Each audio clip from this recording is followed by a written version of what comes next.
ही जीवन पाँव तले पड़ी रहूं, धनी नजर खोलो बातों ने, निमख ना बालू निरखू नेत्र, मेरे जीव के यही जीवन।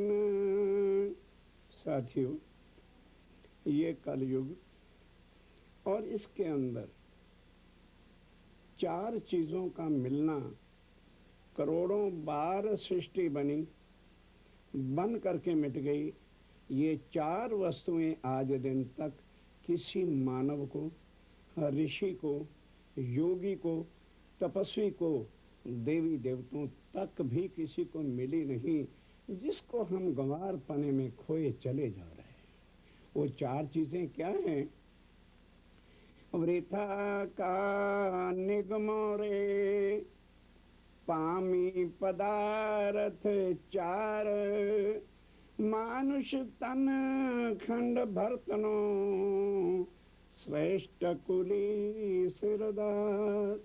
एक कलयुग, दूसरा मनुष्य तन का मिलना, तीसरा आत्माओं का आना और पूर्ण ब्रह्म के ज्ञान की प्राप्ति होनी। साथियों, ये वस्तुएं उठा के ग्रंथों में देखो, देवी देवता भी इन्हीं के लिए तपस्या कर रहे थे कि कलयुग में हमको भी, क्यों, इस कलयुग की एक अनहोनी बात क्या है कि वो पूर्ण ब्रह्म जिसको कोई जान नहीं सका आज दिन तक, कहते अवश्य रहे कि परमात्मा सबका एक है, पर उसका नाम, उसका स्वरूप, उसकी लीला, उसका धाम कहाँ है, क्या है, कोई नहीं बता सका। अब सवाल ये है, क्यों नहीं बता सका? इसलिए कि ये 14 लोक का सारा ब्रह्मांड, अष्ट आवरण 7 शून्य से आगे कोई जा नहीं सकता। और अष्ट आवरण क्या है? ये मन, बुद्ध, अहंकार इत्यादि, और ये अष्ट 5 तत्व और 3 गुण, ये इतने चारों तरफ से 14 लोक को घेरे हुए हैं कि कोई भी यहाँ से पार जा नहीं सकता। और उसके अंदर फिर क्या है? कर्मों का ऐसा जाल बिछा हुआ है, मोह का ऐसा फंदा पड़ा हुआ है कि जीव जैसे ही जन्मता है तब तो तड़पड़ी मरी, तड़प तड़प कर मर मर के, और इस मनुष्य तन की उसको प्राप्ति होती है। उसके बाद जैसे मोह का जाल पड़ा, सगे सनमदियों के मोह ने उनको पकड़ा और कर्मों के बंध में पड़े, तो वो भूल जाता है जीव कि ये मनुष्य तन मुझे किस लिए मिला था। तो साथियों, जो चीजें करोड़ों वर्षों तक, लाखों वर्षों तक ऋषि मुनियों ने तपस्या की, कैलाश पर्वत पर आज भी शंकर भगवान जी तपस्या कर रहे हैं। किसके लिए?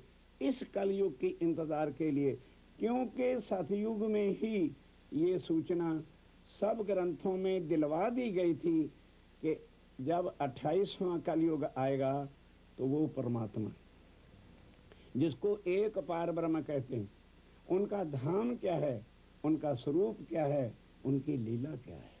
तो आज दिन तक यदि किसी को पता होता तो वो बताते क्यों नहीं? बस किसी ने नेति नेति कह दिया, किसी ने कण कण में कह दिया, किसी ने ये सब कुछ बताया कि हर एक के पिंड के अंदर है। तो साथियों, यदि पारब्रह्म यहाँ सबके अंदर होते तो फिर कोई मरता ही नहीं। अगर वो घट घट में होता, मरता ना कोई, कण कण में होता तो देखता सब कोई। ये अनुमान अपने लगा लगा करके लोग करते भी क्या? जब लोगों से प्रश्न, ऋषि मुनियों से प्रश्न, देवी देवताओं से तपस्या करके प्रश्न पूछे जाते थे तो वो क्या करते? इनकार तो कर नहीं सकते, तो इसी दुनिया में ही घटाते रहे। और हमारे वेद स्पष्ट कहते हैं, ब्रह्म सत्य और जगत मिथ्या। तो मिथ्या के अंदर जो है किस तरह से सत्य आ सकता था? तो ब्रह्म आत्माओं के आने के कारण से जो एक अनहोनी बात घटनी थी, जो पहले से ही ग्रंथों में लिखा था, अभावी नो भविष्यन्ति मुनियो ब्रह्म रूपना उत्पन्नाए कलु युगे, और प्रधान पुरुष आश्रय, वो ब्रह्म मुनि ब्रह्म आत्माएं जगत के अंदर आएंगी और वो आके मनुष्य तन को धारण करेंगी। पार ब्रह्म के ज्ञान की पहचान, ज्ञान के द्वारा किसी के स्वरूप की हम पहचान करना चाहते हैं तो शरीर से नहीं हो सकती है। शरीर तो सबका एक जैसा है। राम भगवान भी आए, हमारे और आप जैसा ही तन उन्होंने धारण किया। कृष्ण भगवान आए तो उन्होंने भी हमारे जैसा तन धारण किया। जब उनकी आगे लीलाएं हुई तब लोगों ने समझा कि तो भगवान के स्वरूप है। इसी तरह से पार ब्रह्म, वो प्राणनाथ, वो अक्षरातीत, वो सच्चिदानंद, वो जो परमात्मा सबका एक है, वे जब इस दुनिया में आएंगे, लिखा ना सतयुग से कि कलयुग में आएंगे, वह भी आके मनुष्य तन को धारण करेंगे। तो अब उनकी पहचान क्या होगी? खुदी की जो पहचान देता है, खुदी की जो पहचान देता है, वो खुद खुदा होता है। आज दिन तक किसी ने आके ये तो नहीं कहा मैं परमात्मा हूं। इतने ग्रंथ आपने भी देखे हैं, संतों के प्रवचन भी सुने हैं, लेकिन नन स्पोक, कोई देवी देवता, कोई अवतार, कोई तीर्थंकर ने ये नहीं कहा कि मैं पार ब्रह्म हूं। अब ये कौन है जो आके 1735 में हरिद्वार के कुंभ के मेले पर एक मानव तन के अंदर अपने साथियों को साथ लेकर के जाते हैं, और वहाँ बड़े बड़े आचार्य सब लोग इकट्ठे होते थे, क्योंकि कुंभ का मेला था। तो उन्होंने फिर वहाँ अपनी पहचान कराई। किससे? खाली प्रवचन से कोई कह दे कि मैं परमात्मा हूँ, कौन मानेगा? तो उनको उनके ग्रंथों से प्रमाण दिए कि खोलो अपने ग्रंथ, क्या लिखा है कि 1735 में जब साका साहलवान का पूरा 1600 चल रहा होगा और कुरान की 11वीं सदी होगी, जो मोहम्मद साहब ने कहा फरदा रोज को अल्लाह आएगा, वो सब ग्रंथों के प्रमाण देकर के कहा लो। और अब चर्चा कहाँ की सुनाई? वो परम धाम में पार ब्रह्म कौन है, वहां पर कौन सा तत्व है। यहाँ जगत के अंदर मेरे साथियों मोह तत्व है जो बनता और मिटता है, और परम धाम जहाँ पर है वहाँ नूरमय तत्व है। कोई चीज न बनती है न मिटती है, अखंड है, अनादि है, स्वलीला अद्वैत है, चेतनता ही है। यहाँ से बिल्कुल विरोध, उलट है वहाँ सारा कुछ, क्योंकि ये मिथ्या है, वो सत्य है, वो चेतन है, वो आनंद है। ये ज्ञान मेरे साथियों कलयुग में हमें घरों बैठे मिल रहा है, लेकिन हमारे इस जीव के आज दिन तक हम ये नहीं समझ पाए कि जीव में, मन में और आत्मा में अंतर क्या है। किसी ने इसकी व्याख्या करके नहीं बताई। प्रकृति का सबसे बड़ा निशान लिखा हुआ है कि जब पार ब्रह्म विद्या विनंद बुद्ध निष्कलंक अवतार दुनिया में आएंगे तो उस समय धूमकेतु का तारा जो दिन में 7:30 बजे निकलता है, गजब की बात यह है, वो दिखाई देगा। यदि वो, जिसको हम लोग हिंदुस्तानी 7 पूंछ वाला तारा बोलते हैं, उसको धूमकेतु का तारा कहा गया। तो स्वामी जी ने कहा भाई चिंता मत करो, सुबह 7:30 बजे यदि वो तारा निकल आए तो स्वीकार कर लेना, और नहीं होगा तो कोई बात नहीं है। साथियों हुआ और हुआ। आज भी वही तारा 75 वर्ष के साल बाद जो है बराबर निकलता है। सुबह 7:30 बजे हरिद्वार के अंदर चारों तरफ जो है वो तारा जो है 7 पूछल का घूमा। तब सब ने चरणों में गिरकर प्रणाम किया और उनको विद्या विनंद बुद्ध निष्कलंक अवतार अक्षरातीत माना। अब मान लिया, अब वाणी से तो मान लिया, पर अगर उनके चरणों में गिर के तारतम ले लेते तो उनकी गद्दियां खाली। स्वामी जी किसी की गद्दियों से नहीं उतारने आए, सत्य की पहचान कराने आए। तो ये तो हो गया हिंदुओं का प्रसंग। अब चलिए जरा दिल्ली में औरंगजेब, आज भी इतिहास साक्षी है कि औरंगजेब के दरबार में जो उस समय काजियों ने जुल्म सितम अत्याचार बरसाए, आज दिन तक इस पृथ्वी पर नहीं बनते। ऐसे औरंगजेब के दरबार में जाना और उनको अब कुरान से चर्चा सुनानी है, वो तो हिंदुओं के ग्रंथों को नहीं मानेगा। तब स्वामी जी ने अपने 12 साथियों को भेजा, कुरान का पूरा ज्ञान समझा के भेजा। तो सबसे बड़ा काजी, जिसका नाम शेख इस्लाम था, वो शरीयत का सबसे बड़ा काजी था और सुप्रीम कोर्ट का जज था। उसने अपने यहाँ भले मोमनों पर काफी याचनाएं, संकट, कष्ट भी दिए, पर जो आशिक हैं अपने प्रीतम के, वो कुछ देखा थोड़ा करते हैं। चले गए, याचनाएं दी, उनको मारा मोरा भी कि परीक्षा लें कि हकीकत में ये कुरान की बात करते हैं या दिखावे की। अब साथियों, मोमिन जाके उस काजी पर सुप्रीम कोर्ट में पूछते हैं कि महाराज, ए काजी साहब, हजूर ये बताइए कि कुरान में कहाँ लिखा है कि जो अल्लाह और मोहम्मद पर विश्वास लाए उनको इतना मारो? इसको तो काफर कहते हैं, मोमिन नहीं कहते। जो खुदा पर विश्वास लावे, अक्षातीत पर विश्वास लावे, तुम उसको मारो। अब काजी रो रो के क्षमा याचना करता है और औरंगजेब को कहता है मैं इनसे बातें करूंगा। तब घर ले गए तो काजी ने कहा, काजी क्वेश्चन करता है मुसलमान, क्वेश्चन मोमनों पर करता है, साथियों पर, कि भाई ये बताओ, कुरान में लिखा है अल्लाह ताला दुनिया में आएंगे और 6 दिन रहेंगे और फिर छठे दिन सब अपनी उम्मत को इकट्ठा करके जुम्मे की नमाज पढ़वाएंगे, तो वो क्या भेद है? उन्होंने कहा सुन लो, तुम्हारे कुरान में लिखा है अल्लाह ताला जब आए तो पहला दिन हूद नबी के घर, अर्थात ब्रिज की लीला, नंद बाबा के घर जो है, इसको कुरान में हूद नबी लिखा है।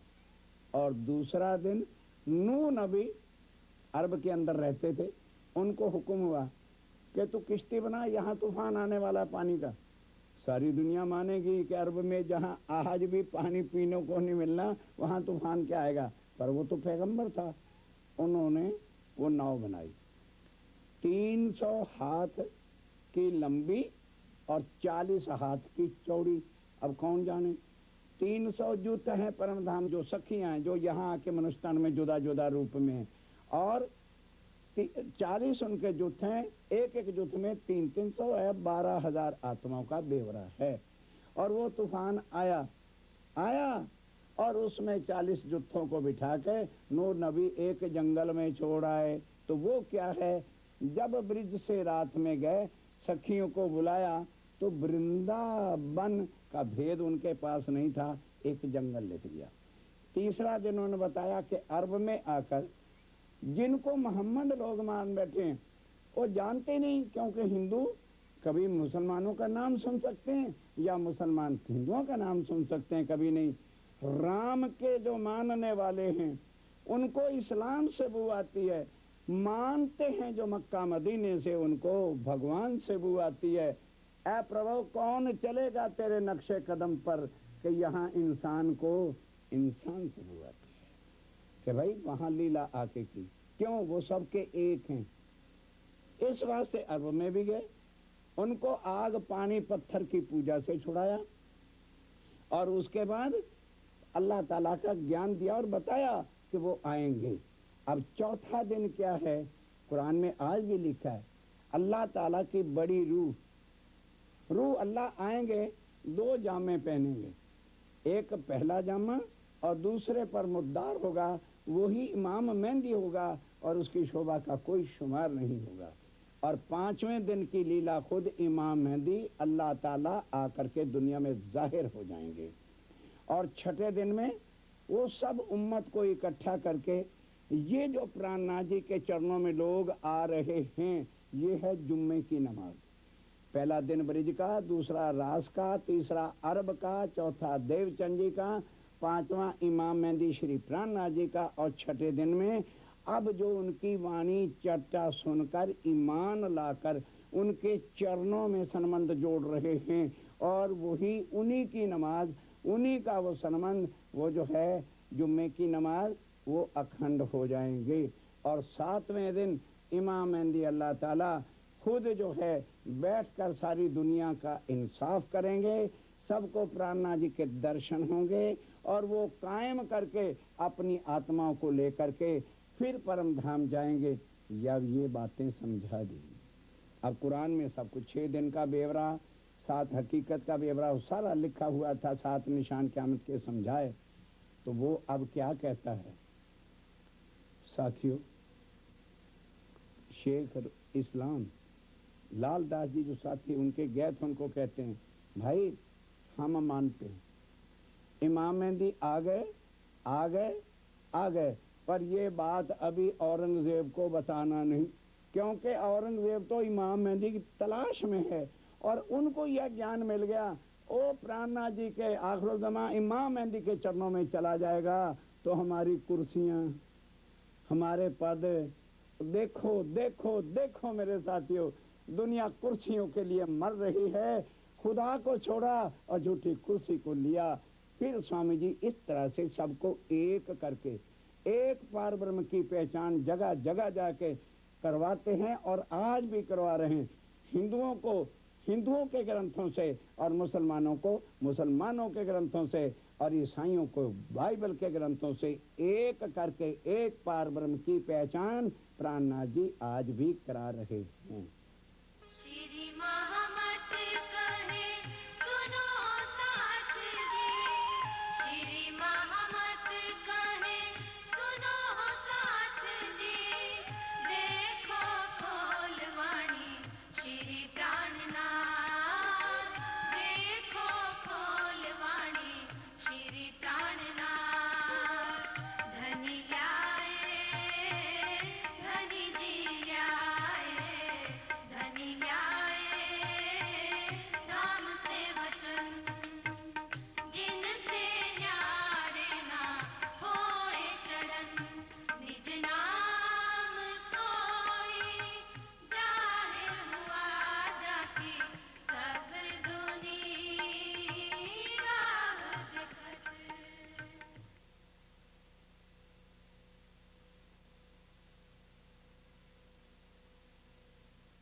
दो चरण को